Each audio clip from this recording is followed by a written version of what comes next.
Who's staying, who's going for the Eagles in 2024.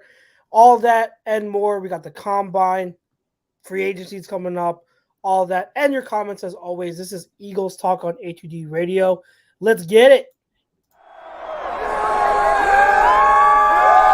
You love the Eagles, let me get a hell yeah! You love the Philadelphia Eagles, let me get a hell yeah! Philadelphia!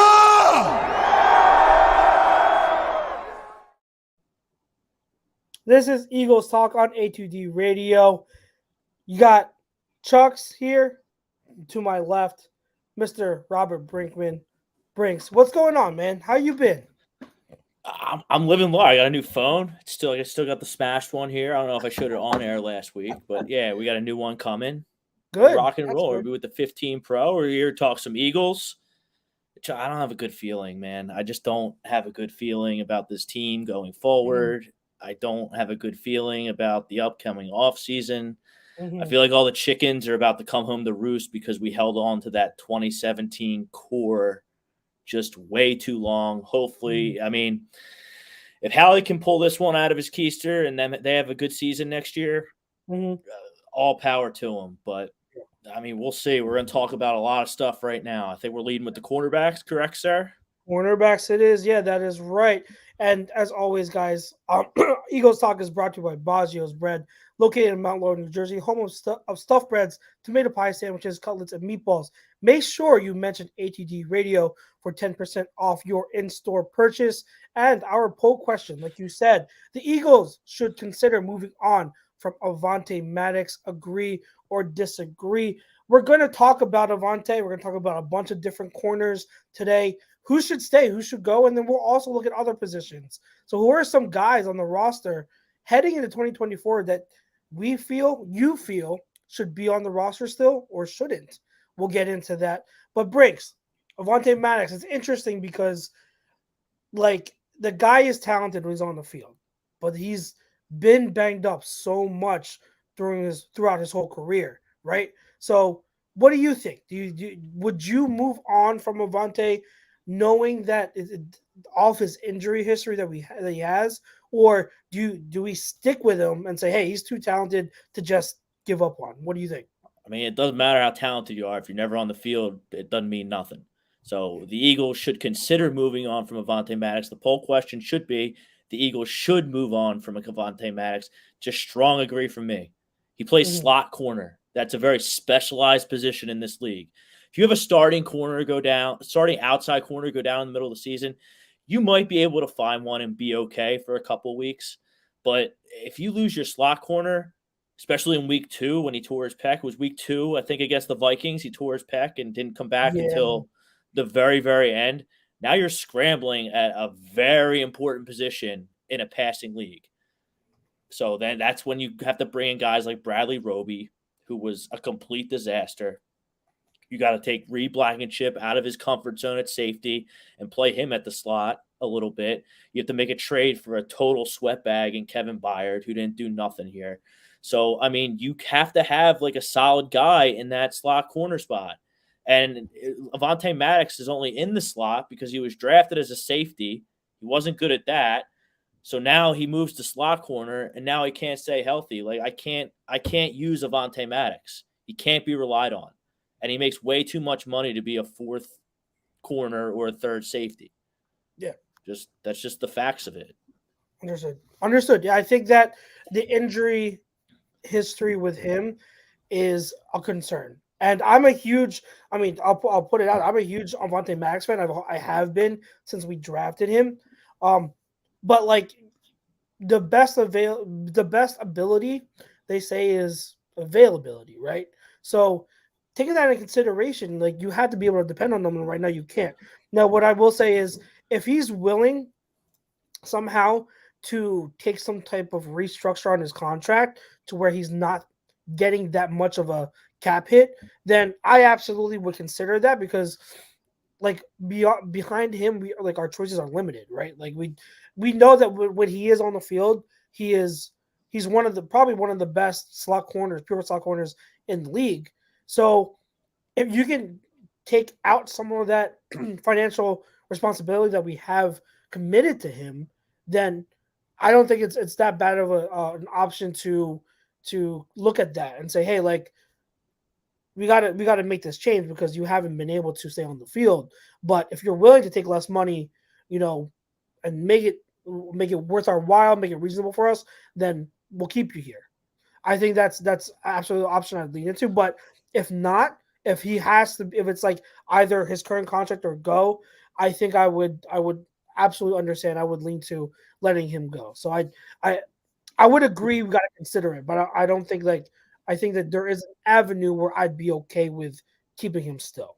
But Chucks, what's the difference if he makes $1 or $500 million? If he makes $1 and he's hurt, and he makes $500 million and he's hurt, like he's still doing nothing for you.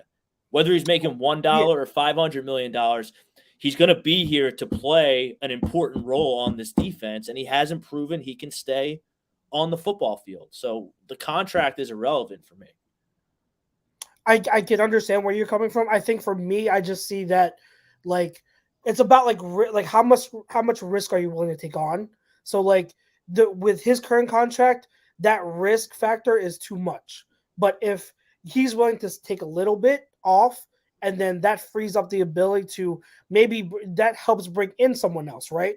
So it helps bring in another addition of free agency to add the depth in case we don't have them. That's something where I'm like, okay, you can work with that because now he's freeing up money where we can bring in other assets. So I think that's where the risk becomes a little lower if he's financially not costing you as much. But I totally understand where you're coming from, and you're not the only one. Like there are a lot of people out there that are ready to move on from him. So I totally get it. I just think that the risk is starting to get more worth it if he's making less. If the contract isn't as bad. No, in the chat it's already blowing up a little bit. So we're already zooming here. Guys. Yeah, you got some good stuff. So John Malman says agrees. Always hurt. Daly says, what's up? What's going on, Daly? Don says, agreed. There's my guy from Michigan, Mike Sandtrills. I haven't studied him yet. Sandtrills? I don't know who that. I don't even know who that is. Daly says he's going to disagree to the poll.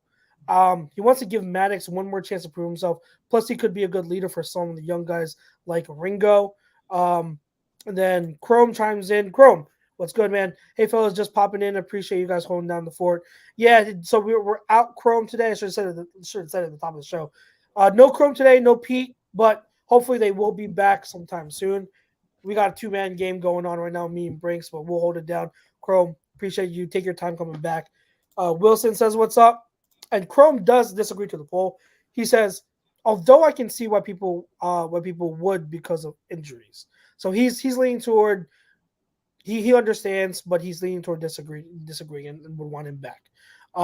So I think this is with the case with Avonte, it's very interesting because I know a lot of people are split. I'm on Twitter a lot, and I see a lot of the fan base are split when it comes to Avonte. A lot of people love him, want him back. A lot of people are ready to move on, and I think we're starting to see that in the chat. It's like a 50-50 split. Chrome does say, but this team absolutely stunk on defense as soon as he went out. Yeah, so he went out week 2. Yeah, week 2. Yeah. So I think there's bigger problems that we need to talk about on this show other than Avonte Maddox. I think with Avonte, what sucks is that it's not just like a 1-year thing. Because I think you would agree. If there's like a 1-year injury, obviously we're not having this conversation. The whole reason why we're having this conversation is because it's constant. Like every single year, almost of his career, I think he's been hurt. Right? Like I think he only played all the games one time in his career, and other than that, he's always missed time. That's where you can start to see like durability concerns, and you can start to you have to factor that in. All right, so we keep it coming, guys, in the chat. Definitely got some good stuff going on with Avonte, but there's another guy that we're going to look into. I know we harped on him, a couple of times in the past, but let's get to one of the other corners, one of the other starters that that pretty much stunk it up last year. James Bradberry. I think we both know where we're going with this. I think it's an obvious. Like I think you have to move on from Bradberry. Yeah, I mean, absolutely. I mean, it's been his whole career with this. When he's fighting for his payday, he plays really, really good football. When he gets his payday, he falls off. So now he's going to get cut probably post June 1st, from what I'm reading, based on how his contract is structured. He's going to get some 1 year show me deal from someone, ball out, get paid, and then fall off again. But now he's getting a little longer in the tooth, so he can't really play those games as much anymore. Yeah. So, I mean, it's a stone move on. I mean, James Bradberry, I mean, like, this defense was just not good last year. Like, towards the end of the season, like, this was the worst team in football. I know we're hoping on the defense right now. Like, we gave up. We gave up how much to the Giants? like Chucks, but like we played Tampa in that wild card game, like, and we got smoked. Like, if we played the Carolina Panthers, who were the worst team and should have the first pick in the draft, but they traded it, like, I don't think we would beat the Carolina Panthers or the New England Patriots or the Commanders in that wild card game. I don't think we would beat anybody in the league at that point in the season. Yeah, the defense was. I'm totally with you. Like, the defense was arguably the worst in the league during that collapse. So I totally understand. I get it. So yeah, with Bradberry, the post June 1st, if you cut him, you take about a $4 million cap hit this season, and then a $4 million cap hit the following. So I that's not nearly enough for me to believe that Howie would say no. I think it's like Howie's going to look at that and be like, all right, whatever. Especially with the salary cap going up as much as it did this year, that jump for this year was significant. So with that extra money, I'm pretty sure Howie's going to look at $4 million and be like, yeah, I'm good. Now, even though you're not saving anything, I think you have to consider that, because I know some people are saying, like, you're not saving any money. Like, why don't you keep him as a depth piece? Like, it becomes to a point, in my opinion, where if you keep him on the roster, is more of a detriment because you're getting in the way of other players getting playing time. You know what I mean? Like, there's no point in keeping him on the roster. I get that financially you want to be able to save money if possible, but at some point, those roster spots are more valuable than money. What do you think? Yeah, I mean, I don't care. Like, I don't care if James Bradberry is going to cost me $1 against the salary cap if I cut him, or $500 million against the salary cap if I cut him. James Bradberry cannot be here. You cannot play that bad and still have a job. Period. You got to send a message that last year was unacceptable and cut James Bradberry's ass loose. And I saw one comment I should have started that was asking us about Keely Ringo and Eli Ricks. Oh, yeah, I was going to get to that. Yeah, let's go. I would absolutely let them try based on what I saw last year. Like, Bradley Roby, like, that was a disaster. I've never seen a worse tackling corner. Not that corners are supposed to be making open field tackles that much. Like, he didn't even try. He would just, like, flail at guys. Same with Kevin Byard, who's a former All-Pro. Like, so, yeah, I would absolutely let Keely Ringo and Eli Ricks play over James Bradberry. James Bradberry can't be here. Like, some of these guys, like Byard and Roby and Bradberry, who just really quit last year, like, they can't be here. That's not the kind of football that the Eagles need to be playing. Yeah, at all. No, I hear you, and I agree. I think out of the two, Ricks is more. He has more of a skill set to be able to play the slot. I think they did try him a few times throughout the year, and he didn't play that well. But again, it was his rookie year, so it's just he did play well, Chucks, against Miami in the slot against Tyreek Hill. He had a very good game there. So, like, it's in there. Maybe there's hope. Maybe, even if it's not like a starter, maybe if he just, like, he's like the backup slot. You bring in someone else, then, like, he's there as depth in the slot, as someone who can play if needed. That would be great, because, like, Ricks was an undrafted free agent. The fact that if you're getting any type of, like, valuable play like that out of him, that's a huge plus. So I think Ringo, I would keep him on the outside. I think Ringo is an outside corner. That's where you want to develop him. You want to have him learn in that spot and then go from there. But Ricks, I think you definitely keep trying him and see if he can play the slot. Definitely. The other question Don had, keep him calm, Don. He says, where would you rank slot corner concerned with the other positions? That's a good question. That's a good question because It's crazy because this team did go 11-6 last year and did make the playoffs, but I don't know about you guys in the chat or you Chucks, but like I feel like the sky's kind of falling. I feel like this is a very pivotal offseason where the Eagles can, have that 7 games at the end of last year be a blip on the radar, or that was a sign of things to come. So, I mean, on the offensive side, I think they're pretty set. I'm not paying Swift, so you're going to have to figure out running back. I think you need a couple more receivers in here, but that's not saying they need to go sign Mike Evans or anything like that. They can be later on draft picks or low key free agents, but you need tackling on defense. I mean, I said it every show we've done. This team needs tackling on defense, tackling and toughness. I don't care what position they play. And then I guess you're gonna have to make a decision on Hassan Reddick. I don't know what's going on there. I think they'll sign him. I think there was a report coming out that like where they're at. I think the Eagles are willing to give him around 22. Originally, him and his agent wanted 25 per. So we'll see. I think there will be middle ground met. I think there will be it'll be restructured pretty much. It's a lot of money, Chucks, for someone who didn't have a sack since December but he's making 10th. around.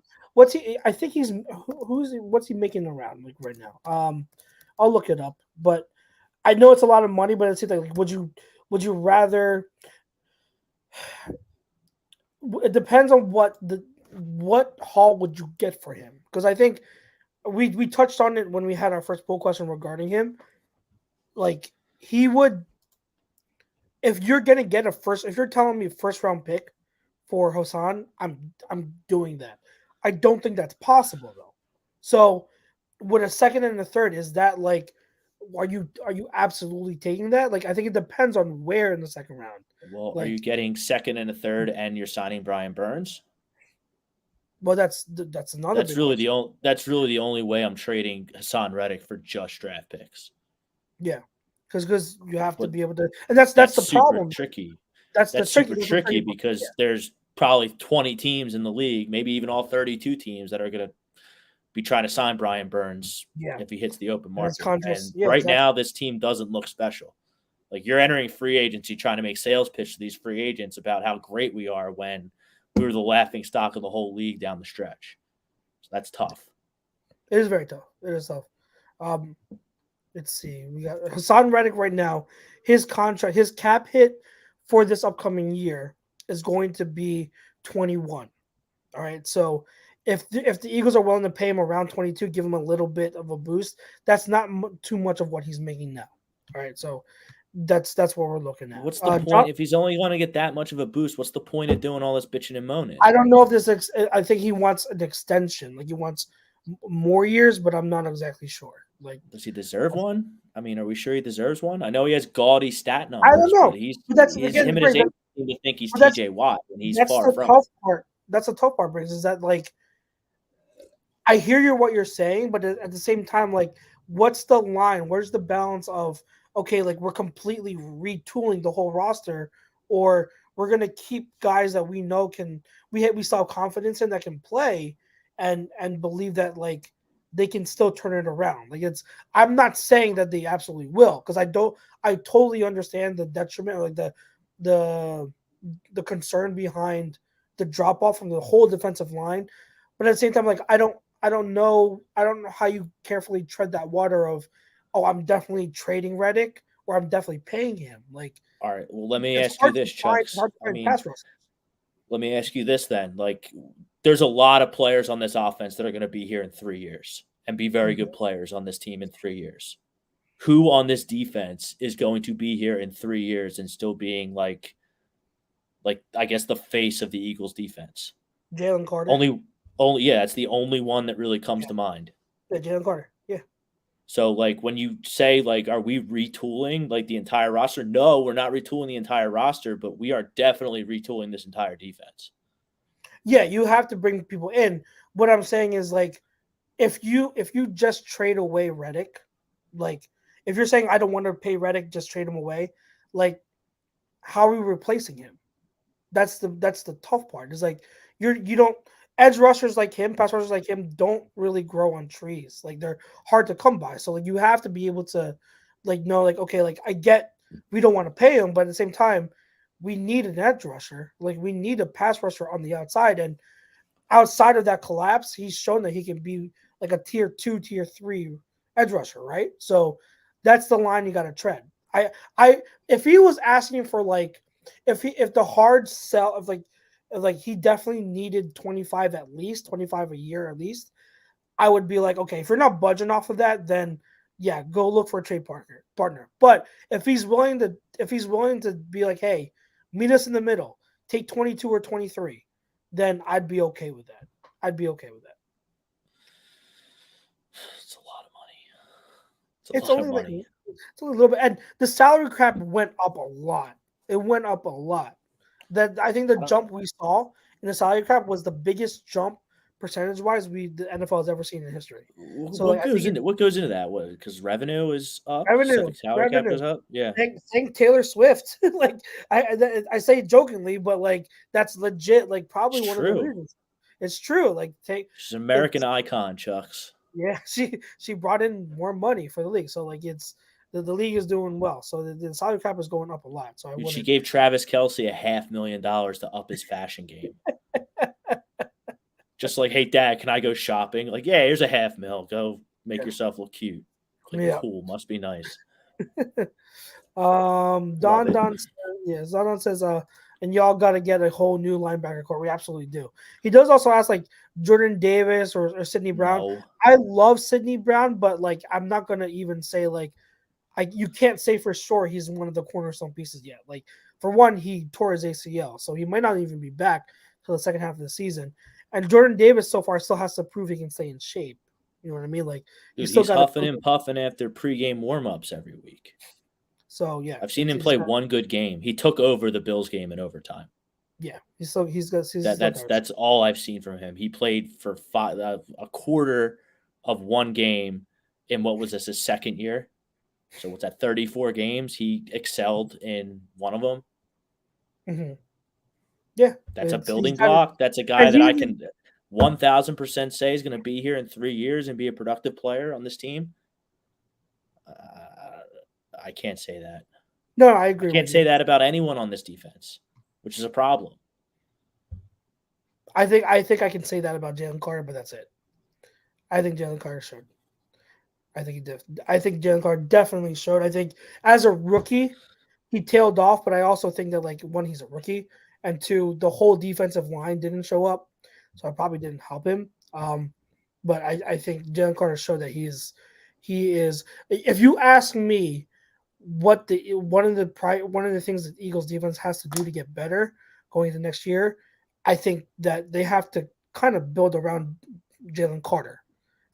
He is like superstar potential. So he has to be the centerpiece of that defense, and then you build around him. So, kind of like what Fletcher Cox was before, but he probably has a higher potential too. Keep the comments coming, guys, in the chat. Remember, like, subscribe, and get the notifications up. But let's go to the other corner that people want to also speculate about a little bit. Darius Slay. All right. What do you think? Would you trade Slay? I mean, he's still under contract, right? So Darius Slay, I'm looking up his contract now real quick if you can help me. But yeah, he's still under contract. Would you? He's 34. He's going to be 33 this season. His cap hit is about 11 mil. And if you trade him, he would be you really wouldn't save much. The dead cap hit would be 33. So I mean, like, there's not much incentive to trade him. But I mean, like, if you're getting a good player in return, like say if it's a good player thing, I guess you can consider. But like, would you actively shop Darius Slay? Yeah, I mean, you can pick up the phone and shop anybody you want. It doesn't mean there's going to be takers, which I don't think there would be many for Darius Slay at 33 years old. And it seems I don't know much about the salary cap and these contracts and all these clauses they have back in, but it seems like everything I've read on Darius Slay is that he's kind of boxed into being here. And he wasn't. I mean, no one was good last year. Everyone got an F for the 7-8 games down the stretch. Everybody got an F. Darius Slay wasn't even there for 4 of them. He got his knee scoped. Yeah. So, I mean, he's far from, and he's like everybody's favorite whipping boy here in this city because, well, A.J. Brown is now, but we'll talk about him later. But Darius Slay, he's on the Twitter machine and the interviews and it's always barking his mouth about, I want to leave. I want to be a bigger part somewhere else. And then he's back here. I mean, he could be your number 2 corner. That's fine by me. As long as you have better teammates around him, that can probably potentially work. Mm-hmm. So I guess that's a stay for me because I don't think it doesn't look like he's movable. I think Darius Slay. I agree pretty much with what you said. I think like everyone deserves blame for the collapse, but if you look at it, like Darius Slay in totality of the year, wasn't bad at all. He still played well. So the problem was the guy opposite him. But I don't think Slay was that. He's still a good corner, and if you bring in like a top tier cornerback, like say somehow in free agency you get a guy like Snead, right? Like just examples. I'm not saying we are getting him. Yeah. Just examples. Just example. Yeah, like a guy like Snead in free agency, or even in the draft in the first round you end up with one of the top corners. Now you have a tandem of that corner and Slay. I think that's a good starting point. Because like you have depth now, you have the guys competing under like with the young guys. We said like Ringo, we said Ricks, right? And we're getting back Isaiah Rodgers, so that's another thing. So I think that Slay, it just makes too much sense to just keep him. I personally wouldn't trade him. And Don says I still love Slay. I can't believe Matt Patricia got rid of him. I can. That guy's an idiot. That guy is. Don says, hearing y'all talk, I didn't realize how many problems y'all got on defense. Yeah, our defense was atrocious. Our defense was absolutely atrocious. And it really was never good. Like throughout, even though we were 10-1. Yeah. Like we all kind of got behind the rallying cry. No, they're winning games. They're mentally tough. But like, I feel like go ahead. What would you say was the defense's best game? I think the defense's best game was Miami. Oh, the Chiefs. You think the Chiefs? You shit out Mahomes in the second half at Arrowhead. Like that's. Oh yeah. Okay, that's pretty good. I think they had a bunch. They played good in the Miami game. They shut out Matthew Stafford in the second half out on the road in Los Angeles. Like they showed spots, not in the last 7 games where they were absolutely maybe the worst defense in NFL history, but there were points in the season. Like I remember after the Miami game, I got all excited because I'm like, all right, like they just turned a corner. Yeah. And then you had the Rams game was, I think, directly after that in week 8. And then a few weeks later, you had the Chiefs game. Mm-hmm. So then it's like, okay. And then I don't know what happened. Then they made that coaching change. They put that idiot Patricia in charge of the entire defense and just gave Sean Desai a coloring book in the press box, told him to just chill out. And that didn't work at all. Did it now? Sean Desai got a new job, so good for him. Yeah, good for him. I think he's with the Rams. Was it the Rams? Yeah, the Rams. Yeah, senior like a consultant or assistant or something like that. Yeah, whatever that is or does, he's gonna do that. Yeah. So I think that's what was frustrating is there were definite signs of the defense playing well and hopefully turning the corner, but they never did. And that was very, very alarming. I guess that's Reddick's sales pitch because the games where he played well and was able to get a sack or multiple sacks, like the defense looked like it was turning a corner. And then after the Dallas blowout, Hassan Reddick went away and didn't get a sack the rest of the season, and we had what we had. Yeah. I still don't understand how that warrants a raise, but I guess that's why. I know that he's been wanting a raise since even last year. So like he's been asking, that's what he's been asking for. So I think this is part of just it not being anything new. I think that's a big part of why he's asking for it now. I wish I could go into UPS and ask for a raise, and when they said no, I could just tell them to trade me. I wish I worked like that for like the real world. Right. These It's a athletes different, live in their own mind with their own egos and different, their yeah. agents and their PR team telling them they're the greatest thing since sliced bread. When people like us here at A2D Radio need to check them and tell them, "Yo, man, you're not that great. Play better if you want to raise." Yeah. All right. Well, people, keep the chats coming. We appreciate you commenting. We're halfway through. Remember, Bajo's Bread, located in Mount Laurel, New Jersey. Tell them A2D sent you. The guys over at A2D Radio sent you over, and they will give you 10% off your in-store purchase. And as always, you guys remember, hit that like, hit that subscribe, and hit the notifications. Let us know. We appreciate all you do for us, everything that you come to contribute every single week. So we appreciate the support. Some other positions now. So let's get into some other positions that we might consider. Now, I think we won't have to spend too much time on him, but we'll just say it just for practice sake. Kevin Byard, you got to move on from him. I think it's he showed like He he's might done. be my least favorite Eagle in the past 20 years. I don't know if I go that far. I mean, we've had guys like who's that guy we signed? Dude, we've Who's had the Cowboys? Stinkston and Trash and DeMarco Murray and Chip Kelly and Kiko Alonso, What's his whatever name? his name was. What was the corner that Namdi. used to play for Dallas? The corner that used to play for Dallas that we signed for a few games, and then he started trash talking Jenkins. Do you remember? Oh yeah, What was his guy. Then he went on name? ESPN and Yeah, he trashed went. us. Yeah, he trashed him. I think like Yeah. he's like up there for me. I wouldn't go that far to say Bayard is that bad, but Bayard was a disappointment. Well, I mean, Chucks, he comes in cold, doesn't play well, and then like wants to tell like the coaches like, nah, like we got it. Like, dude, you've been here, we got it. Like, we're just gonna do our own thing. We don't need you guys to help us game plan or scout or anything. Like, we're gonna do it on our own as players. Like, who are you, dude? Like, you're not even playing good, number one, and you've been here for 10 minutes. I don't have time for Kevin Byard. Like, sorry. Thank you, He Don thinks Orlando Scandrick. That's it. Scandrick, yeah, he was a Rat. good one. Yeah. I mean, My we've had God. some we've had some pigs. We have Byron Maxwell. He was a pig. Byron. Namdi was a pig. Namdi was a pig.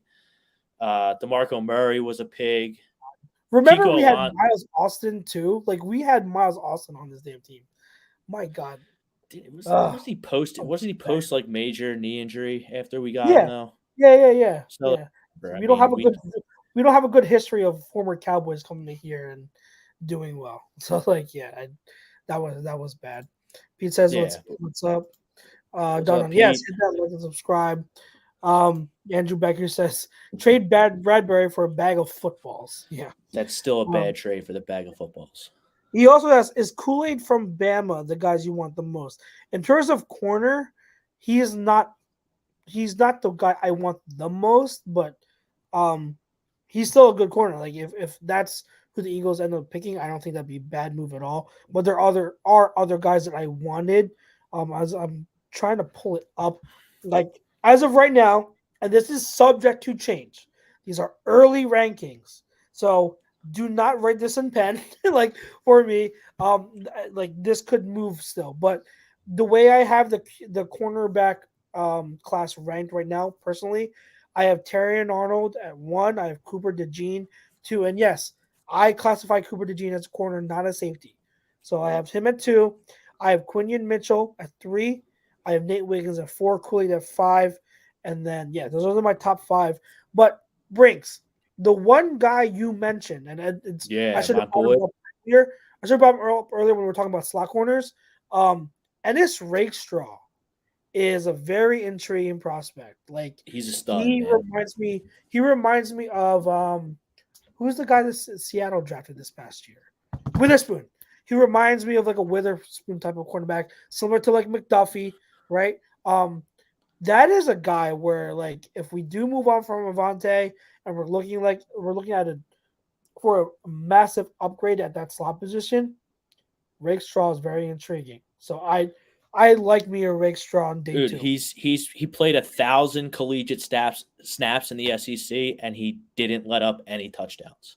That's really good. I'm a big production guy, and that's about as good a production as you can get in the biggest, baddest conference in all of college football. least for now. We'll see with the mega realignment with the Big Ten. Looks pretty loaded. But Oh yeah, yeah. as far as the draft goes, like I did identify Ennis Rakestraw as a guy that I wanted. I have no idea if he's going to be a first rounder, second rounder, third rounder. He's got some injury bugaboos. So he played as a freshman. He tore his ACL as a sophomore. He played last year, and then he just went under the knife before the pre-draft process for a core muscle surgery. Nothing sound. I mean, whatever. I mean, the Landon Dickerson tore his ACL like 3 times before the Eagles picked him in the second round. He's one of the best guards in the league. So, and then as far as secondary goes, but Chucks, I know you're Mr. RB. I like the kid out of Texas a lot, Jonathan Brooks. Jonathan Brooks. I only started that watching guy. a little bit. Yeah, I'm still finishing up studying Blake Corum. So like I gotta Brooks is next on my list. So I'll get to him. I think he'd be talked about as a potential first rounder because he was at Texas for 3 years. He played behind the guy from Chicago, Johnson, for 1 year. And then he played behind Bijan. And then he finally got, snaps last year. Yeah. And he did really well. And then I forget his name, the dude from Oregon up front. Oh, Bucky? Powers Jackson. Oh, you're talking about lineman. Yeah, Powers. Yeah, the interior offensive lineman. Oh yeah, he's well, I really emphasize like the Senior Bowl and like the East-West Shrine game and what goes on, not necessarily in the game, but what goes on in those practices. And I think his name's Powers Smith Jackson, something like that. Yeah. And he was just mauling people the entire week in practice. He tore it up. He can play center if Cam Jurgens can't, and then Cam Jurgens can play guard, or you can switch them. You can figure it out in camp if you were to draft those guys. So those are the really only 3 draft guys that have caught my eye. Gotcha. Obviously, only one of those plays defense. Yeah, they're good though. Those are good ones. So like, kind of transitioning into that, Andrew Baker does ask, how mad would you guys be if we took a tackle? Hi, love Lane, but I think he's 32 or 33 and has ankle issues. I'm not saying I want a tackle, but unfortunately, Lane isn't getting any younger. For me, I think that I always will say, how is the board going to fall? If you're telling me that a tackle that is supposed to be graded like a top 10 player in the whole board falls to us at 22, I would have a hard time saying no. But at the same time, I'm not going to go out of my way because I don't think tackle is a position of need yet. I think Lane has 2 or 3 years left in play. And he even said so. He wants to play for like a few more years. And I think that if you want to draft Lane's eventual replacement, that's someone you can get like on day 3 and have Stoutland develop and coach up. So I think that it all depends. Okay, like I haven't done any offensive line work outside of what the guy you said, like Powers Jackson. I haven't done really much any offensive line work. It depends who's there, but offensive tackle is not a position I'd be looking for in the first round, considering all the other needs. If anything, like you said, maybe interior if Jason Kelce retires, which it looks like it's going to be likely. But Jason Kelce is not playing football for us next year. I don't think so either. I don't think so either. I'd be surprised. I wouldn't be. I think it's like a 98% chance he's going to retire. If you have to think about it this long, then you should retire. And this goes into the point I made pre-show. Like, this is why, because free agency is before the draft, which I think is ass backwards. The draft should be before free agency because 1,000% what every team should do in the draft is take the best player available. Yes. And then fill in your needs after free agency with that. So, and the best player available is different for every team. Every team has their stat analytics, scouts, all their nerds that study these guys with a microscope. You stack your board like, wow, we had this, like Tyler Guyton is a guy that I see that's ranked all over the place. I see some people have taken him at 10, with the Jets, I see him going in the second round. Like, if you're sitting there at 22 and you think this guy, Tyler Guyton guy, is a tackle and you think he's a future all-pro, take him at 22. Yeah. Just take talented players. Yeah, absolutely. You take good players in the draft. Like, this is what happens when you take a Jalen Reagor over a Justin Jefferson because you think it's a better scheme fit when Justin Jefferson and CeeDee Lamb are clearly better players. Teams that draft bad do that stuff all the time. It's infuriating because it's like the guy who said, well, I took a running back 3 rounds too early in my fantasy draft because, like, I already had 3 receivers. Like, no, take the other receiver and figure it out later. Like, you can, I know one's fantasy football example and one's real life, but like the good teams take the best player available. And taking an offensive lineman is never a bad decision. Football's still won in the trenches. Yeah. I remember still, Brinkman, a few years ago, remember when Dickerson was drafted in the second round, and there were so many people so mad, and I was like, it's the second round. It's the second round. You're getting a guy who, on film evaluation alone, was a first round talent, and you're getting him in the second round, and you guys are mad. And look now, Dickerson is like a Pro Bowl guard, and he hasn't missed as many games as people were afraid of. So I totally hear you. I agree. I think I alluded to right before you commented. If there's a guy that's talented, just take him. Just take a great player. The Eagles could take Jerry Rice or Deion Sanders to play corner opposite of Darius Slay, and that pick 22, and someone out there is still going to find an issue with it. That's how this. I mean, and plus, I could see the criticism because Landon Dickerson, he had injury red flags all over the place. So I could understand the criticism, but it's worked out. Yeah, how he's gone to the SEC, and it's really worked out. Yep. He's got to find a balance now because I think he went overboard with the Georgia Bulldogs to overcompensate. But that's what Howie does. It's like overcorrection. Howie's weird, man. It's weird because I feel like when things are going bad and he gets himself on the hot seat like he has in years past, I feel like then he listens to the scouts and the football people, and they have a good offseason or a good 2 off seasons in a row. And then Howie looks around and says, wow, look how good we're doing. I'm so smart. I don't need you guys. And then he picks Nolan Smith at pick 31 over Brian Branch or Joey Porter Jr. And overcompensates, like you said. I know. Overcorrections. Michael Wands does ask, why is no one talking about that suspended corner claim from Indy last year? His name Isaiah Rodgers. I did mention him earlier. We talk about him a lot here. Tom Arnone talks about him a lot. Yeah. He's the loudest MFer at the whole station. He talks about him all the time. I think that I'm cautiously optimistic would be my phrasing for it. He was good in Indy. We'll see what he can do here. But yeah, he's definitely something to consider. Absolutely. It's also very encouraging that he wasn't hurt. He's just an idiot and gambled on football when he's in the NFL and got himself kicked out for a year. I'll have to refresh myself. Chucks, maybe you can do it for me. Is he a slot guy? Is he an outside guy?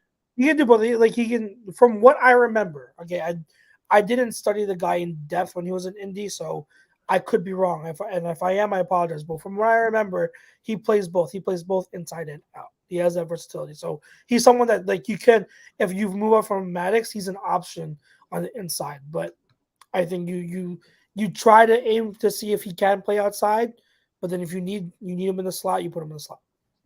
So that's what I remember. Maybe I'm wrong. It seems like it's way harder. If he can play the slot, just put him in the slot and get Maddox out of here. Max out, yeah. It's way easier to find an outside corner than a guy who can legit play the slot in this league. Yeah. Because all Scary Terry and CeeDee Lamb, every time they come to town for the next 10 years, they're going to be lining up in the slot because they roasted us. Middle of the field, yeah. Time after time after time because we don't have a consistent slot corner because Avonte Maddox is always hurt. Yeah. And when he's on the field, look at the impact he has, and that goes to show how important the slot corner is. It's very important to have a good guy in the slot. And that's why, having someone that's why I like guys like McDuffie and Branch, safeties that can play both up top or down in the slot. They offer that versatility. That's so important. That's so like such a weapon for your defense. We talk about weapons on offense all the time, right, Briggs? But having that versatility and on the defensive side is important too. It's important to have. And like McDuffie was so good for the Chiefs this past year. I would love to have a weapon like him, and Branch too. Like Branch, I remember, Tom and I don't agree on a lot when it comes to the draft, but me and him from the jump, we were all in on Brian Branch. We wanted Brian Branch so bad. So like I would have taken Brian Branch. I would he take had a Brian pick Branch 6 in his first game ever. Yeah, crazy. Like, yeah, he was so good for the Lions too. So it's painful, but I mean, hopefully we can find someone. And like remember everyone was saying like the Lions like failed the draft last year. Yeah. And like this is why like mock drafts and like we'll probably do a mock draft, maybe 2 or 3 before the draft. Mm-hmm. But like we have no idea where these guys are going to go, and like no one then the draft report cards are like, no, I had Jahmyr Gibbs at 31 on my big board, and he went 12. Big F for the Lions, and wow, they probably should have went to the Super Bowl if they didn't get too cocky and ahead of themselves. It's like what you said, Brinks. Just draft good players. Like just I get so for me, I understand positional value. I totally understand that, but I think the problem is there are too many people that go overboard. They're like, oh, like running back doesn't matter at all, so never take a running back in the first round. Look at what the Lions are doing. Like, I'm pretty sure a lot of people are jealous that the Lions have Jahmyr Gibbs, right? I think a lot, and people do the same. They do the same thing with safety. They say safeties don't matter. Like, don't draft the safety. Well, they got Brian Branch in the first round too. No, second round. I'm sorry. They drafted Brian Branch in the second round. In the second round, I think, right? And something like that. He was a difference maker. So, because that's the other guy. Linebackers don't matter. They pick Campbell at pick 18, and everyone's like, "No, you don't do that. That's not what good teams do. This is why they're the Lions." F. Okay, guy's a tackling machine. He played at Iowa. If Iowa could ever get like a 3-star quarterback to go to their school, like they would win the championship every year. They just have me out there playing every year, and they over-unders 28 in their game every week. It's crazy. Yeah. Don says he can't wait to boo Roger Goodell and Caleb Williams going to the Bears. That's a Mr. Lions fan over here. That's good. Keep the comments coming, guys. We appreciate the chat's been great tonight. Thank you for the comments and everything. Make sure you hit that like, subscribe, and hit the notifications. But let's shift now. We did a lot of stay or go. And guys, if you want to keep answering the poll question, give your thoughts, you absolutely can. But before we head out of here for our last topic of the night, I did want to talk about the big news from a few days ago of AJ Brown calling into WIP and just letting them have it.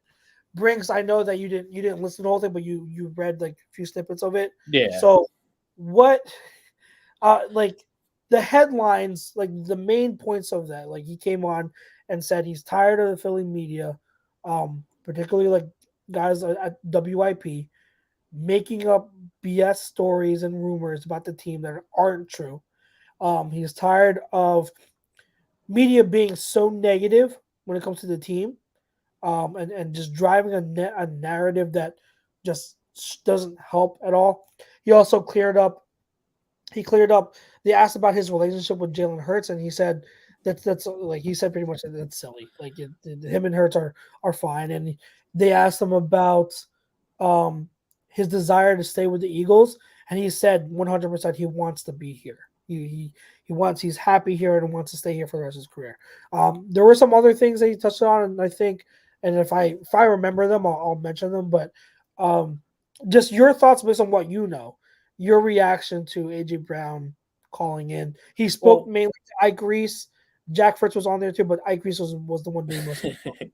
Yeah, Jack Fritz. He was showing the side with a coloring book on the side during that one. I guarantee that, and it's a good thing because Jack Fritz probably wouldn't have brought much to the table based on what you know what he did too. Like midway through the interview, he tried changing the subject.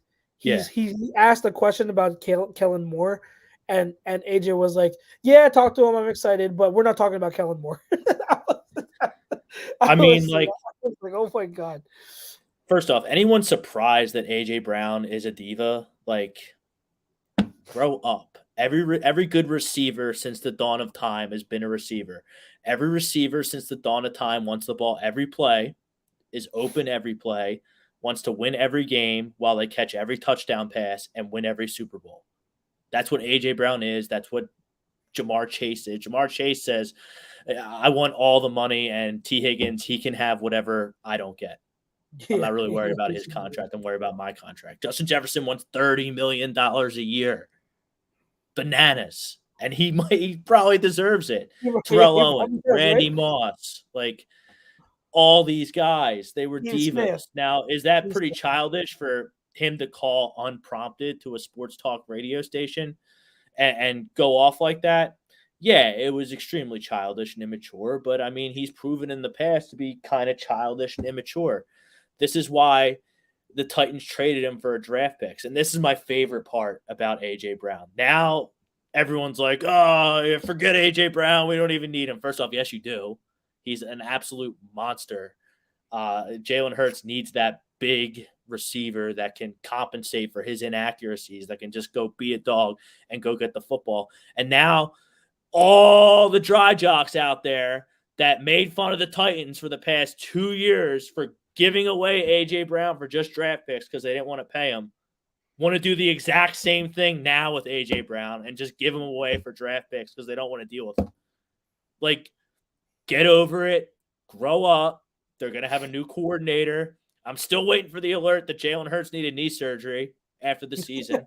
I think we're going to get that. I'm not trying to rip him or anything, but like, I think after the Buffalo game, something wasn't quite right with his health. I mean, I think he played phenomenal in the Buffalo game, and he had a lot of bursts in the Buffalo game. Then after the Buffalo game, I didn't really see much of that burst. And he really needs his legs because he's not Peyton Manning out there throwing the football. He doesn't have a howitzer. He's not extremely accurate. We saw that when he's trying to knock those cans over at the Pro Bowl. But can we stop with like the A.J. Brown talk? Like, he's not going anywhere, nor should he. Probably shouldn't have called into a radio station like he did, but he did. But like, and then AJ, like, if you want people to stop like speculating and spreading rumors about what the heck happened here in Philadelphia last year, why don't you call into the radio station and tell us what did happen? Did no one like Jalen? Was Jalen hurt? Like, did no one like the coaching? Was Nick Sirianni being toxic? So I did hear a rumor that after Big Dom got suspended, there was no like security blanket between Nick Sirianni and the boys, so to speak. And that had a big, because then Nick was just talking to the players directly instead of through Big Dom, and Nick Sirianni needs to grow up. Like, AJ, tell us what happened.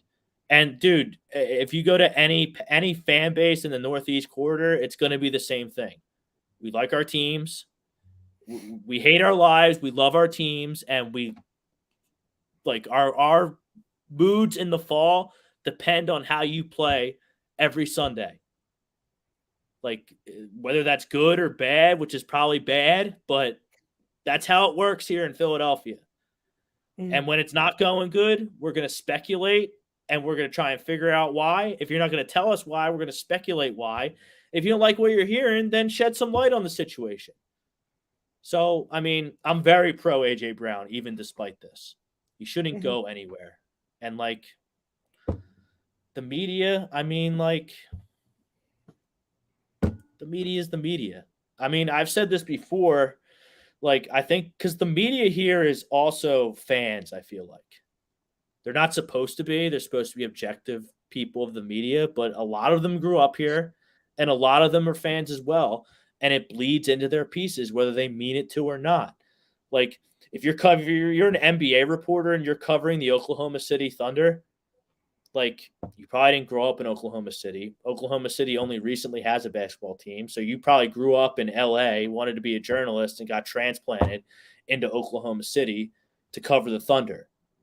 So, like, you don't care. You're just going to say, oh, I watched Shea have a triple-double and the Thunder won. And there's going to be no emotion in your report at all. That's not what it's like here in Philadelphia, New York, and Boston. Mm-hmm. Like the media comes from within. They're not transplants. So a lot of times transplants, just like the athletes, the media transplants can't handle it here either. So, I mean, that's what it is. If you want to be here, you're going to have to deal with the media. Because the media, they're going to get on their knees and blow you when you're doing good.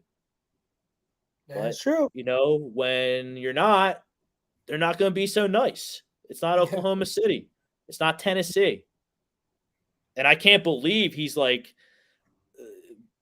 miffed at criticism when he played at Ole Miss in the SEC. That's all they got down there. That's all they care about. Mm-hmm. Like, you know, we're kind of in like a lull with the Eagles right now because we got Flyers doing good. The Sixers are doing their thing. Phillies are in spring training. Like, we have distractions. Football's life down there. Yeah. And I'm sure he's from the South as well. Like, high school, Friday nights, that's all those little towns have. Yeah. So I'm kind of miffed that he's surprised at this criticism. I think he did say numerous times during the interview, he was like, I know the media is not going to stop. I know what they are. But he I think his point was he's going to also call it out when things are made, when they're making up rumors, when they're making up stories that aren't true. And I think that's what his overall point was. I think for me, when it comes to AJ Brown, I appreciate him calling out. I think it was from a fan standpoint, like I think I'm not the only one. I'm pretty sure that I don't like the WIPs and the fanatics of the world. Like I'm not a fan of how they do business.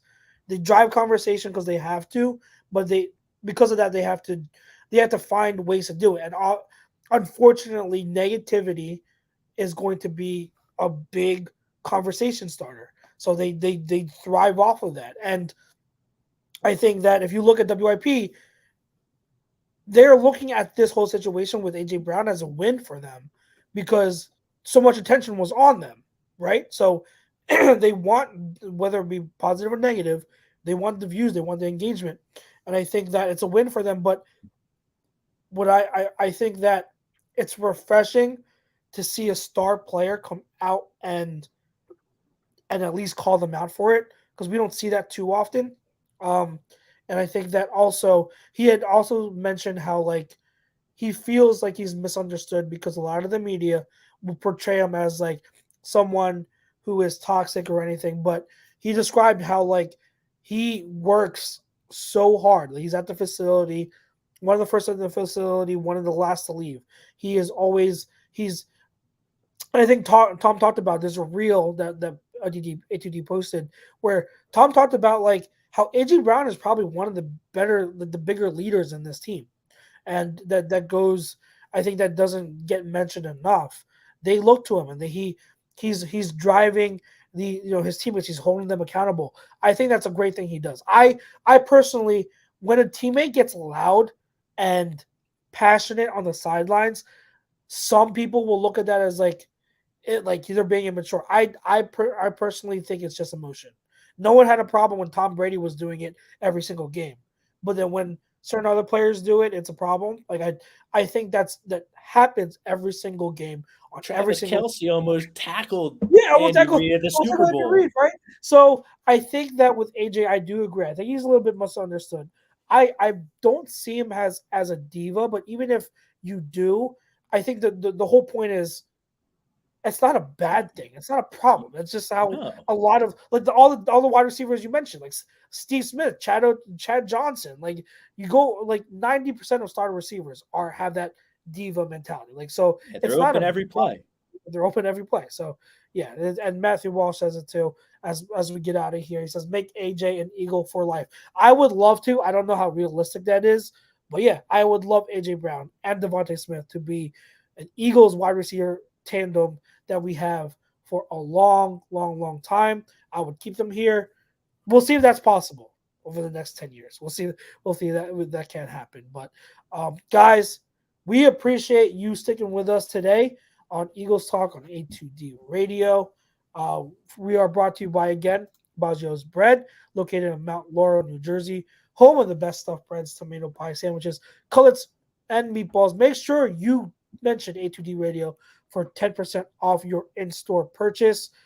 For myself, Chucks, for Mr. Rob Brinkman, and for other guys that are not on here but will be back hopefully soon, Mr. Pete Evans, Chrome, and all of us at A2D Radio. Thank you so much for your support. Make sure you catch all the other shows later this week. We got a show for you almost every day, so stick around every day and come back. And again, thank you, fam, for coming to see us every single day and everything you do for us.